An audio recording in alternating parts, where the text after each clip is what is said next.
Müasir dövrümüzdə, müasir həyatımızı reklamsız təsəvvür etmək adama bir qədər qəribə gəlir və təsəvvür edin bir anda heç bir reklama rast gəlmirsiniz.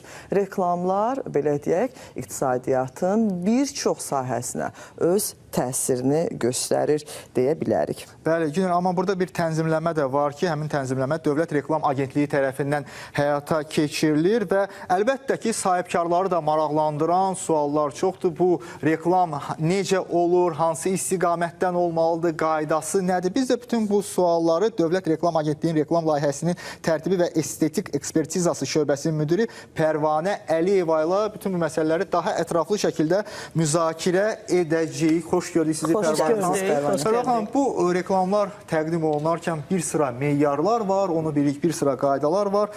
Əvvəlcə, yəni belə deyək də, bəzi hallarda reklamlar var, xarici dildə gedir. İndi bu dövlət dilinin qorunması istiqamətində bu profildə hansı işlər həyata keçirilir? Buyurun. Çox sağ olun.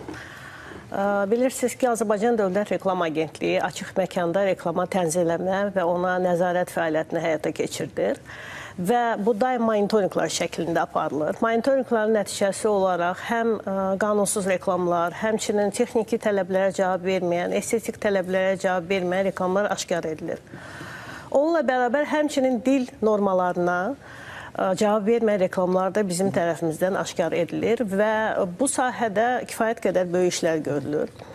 Əsas məqsədimiz sahibkarlarla danışmaq, onlara başa salmaq, onları maarifləndirməkdir. Çünki bugün Azərbaycan dilinin təşviqi bizim əsas prioritet məsələlərimizdən biridir.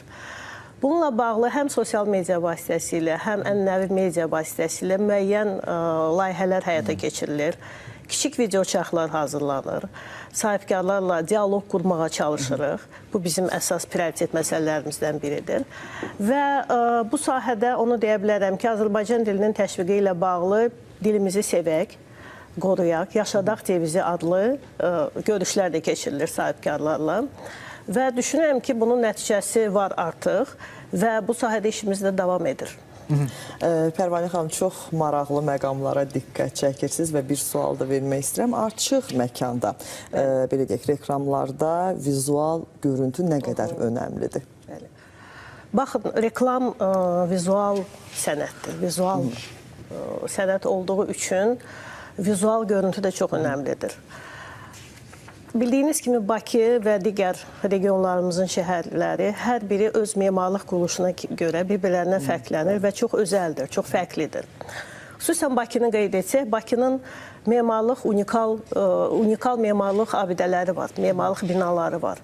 Onların üzərində reklam yerləşdirərkən təbii ki, binaların memarlıq konstruktiv quruluşları, onların ornamental elementləri nəzərə almaqla aparılmalıdır bu proses. Və bu prosesin həyata keçirilməsi üçün dizayn kod formalaşdırılıb. Dizayn kod nədir? Dizayn kod açıq məkanda, reklam sahəsində dizayn koddan söhbət gedir. Açıq məkanda dizayn kod, reklam sahəsində dizayn kod, reklamların ölçüsü, forması, şrift seçimi, material seçimi, bütün bunların hamısını dizayn koda aid etmək olar. Dizayn kodun tətbiqi nəticəsində biz şəhərlərimizin, Bakı şəhərinin, digər şəhərlərimizin vizual kimliyini qoruyub saxlamış oluruq. Vizual xaosu aradan qaldırırıq. Bu fasada yerləşdirərkən təbii ki, hər fasada individual yanaşmaq lazımdır. Çünki eyni bir-birinə oxşayan fasadlar kifayət qədər azdır. Bu, həm Bakı şəhərində aparılır bu proseslər, həmçinin regionlarımızda. Məsələn, bilirsiniz, Gəncə çox gözəl memarlıq quruluşuna malikdir və yaxud Şəki şəhəri memarlıq quruluşuna malikdir. Bu sayədə kifayət qədər işlər görülüb. Layihələr hazırlanıb, konsepsiyalar hazırlanıb, dizayn kodlar hazırlanıb və bunlar artıq həyata keçirilir və təbii ki, digər regionlar üçün də keçirilməyə başlanacaq. Və düşünürəm ki, biz bunun nəticəsi olaraq ahəng vizual görünüş əldə edəcəyik. Çox gözəl ahəng vizual görünüş. Bu, həm bizim şəhərimizin dediyim kimi vizual kimliyini qorumaq üçündür. Həmçinin də iqtisadi baxımdan çox önəmlidir. Turistlərin cəlb edilməsi üçün önəmlidir. Sahibkarlıq fəaliyyətinə dəstək üçün çox önəmlidir. Ona görə düşünürəm ki, bu sahədə prioritet istiqamətlərimizdən biri də budur. Xanım, burada başqa bir maraqlı məqam da ondan ibarət ki, məsələn, sahibkar hər hansı bir reklamı yerləşdirmək istəyir. Bu baxımdan ödənişsiz olan reklamlar varmı və yaxud da ödəniş necə həyata keçir? Bu proseslər də maraqlıdır. Yəni istənilən bir şəxs reklamı yerləşdirə bilərmi, yoxsa burada da şərtlər var? İstənilən şəxs təbii ki, əgər onun bunun üçün hüququ varsa yerləşdirə bilər. 1 kvadrat metr, bir ədəd reklam yerləşdirərsə ki, o heç bir ödəniş etmir. Amma bunun bir tənzimləmə mexanizmi olmalıdır. Mütləq sahibkar istənilən istəyir 1 kvadrat metrə qədər olsun, istəyir ondan artıq olsun. Azərbaycan Dövlət Reklam Agentliyinə müraciət etməlidir. Eskizini təqdim etməlidir. Eskiz ekspertizadan keçir, təsdiqlənir. Ondan sonra sahibkara icazə verilir ki, sifariş versin və reklamını yerləşdirsin. Bunun üçün bizim icazələr sistemi, onlayn icazələr sistemimiz mövcuddur və sahibkar ora müraciət edə bilər. Tam şəffaf şəkildə, operativ, tez bir şəkildə reklamının eskizini təqdim edə bilər və icazəsini ala bilər. Pərvanə xanım, Azərbaycan Dövlət Reklam Agentliyi tərəfindən açıq məkanda reklamlarla bağlı gələcəkdə hansı yeniliklərin reallaşdırılması nəzərdə tutulur? Siz qeyd etdiniz, müəyyən bir planlar var. İstərdik bir açıqlama verəsiniz. Bəli, bu sahədə kifayət qədər planlarımız çoxdur. Bilirsiniz, rəqəmsallaşma prosesinə başlanılır və bu sahədə birincisi onu qeyd etmək istəyərdim ki, bir neçə istiqamət mövcuddur. Ən əsası biz mövcud dünya təcrübəsini öyrənirik və çalışırıq ki, dünya təcrübəsində mövcud olan ən innovativ, ən müasir həlləri bu sahədə tətbiq eləyək. Birincisi, təbii ki, bayaq qeyd etdiyim kimi, şəhərin vizual kimliyini qoruyub saxlamaqdır. Biz bugün şəhərimizi, belə deyim, memarlıq baxımından reklamlarla kirləndirməli deyilik. Reklamlar şəhərin vizual mühitinin bir hissəsi olmalıdır, ahəng hissəsi olmalıdır. İkincisi də təbii ki, rəqəmsallaşma, müasir qurğular var. Müasir rəqəmsal qurğuların tətbiqi, onların belə deyim, yenilənməsi, artıq istismar müddəti bitmiş qurğuların yeni qurğularla əvəz olunması, bu da bizim prioritet istiqamətlərdən biridir. Və təbii ki, sahibkar məmnunluğu, bu çox önəmlidir bizim üçün. Sahibkarlıq fəaliyyətinə dəstək, bu da bizim istiqamətlərimizdən biridir. Pərvanə xanım, onda elə sahibkarlara buradan hansı tövsiyələri verərdiniz ki, məhz bu məqamlara diqqət çəksinlər, həm özləri üçün də uğurlu olsun, həm də ümumi görkəmi pozmasın?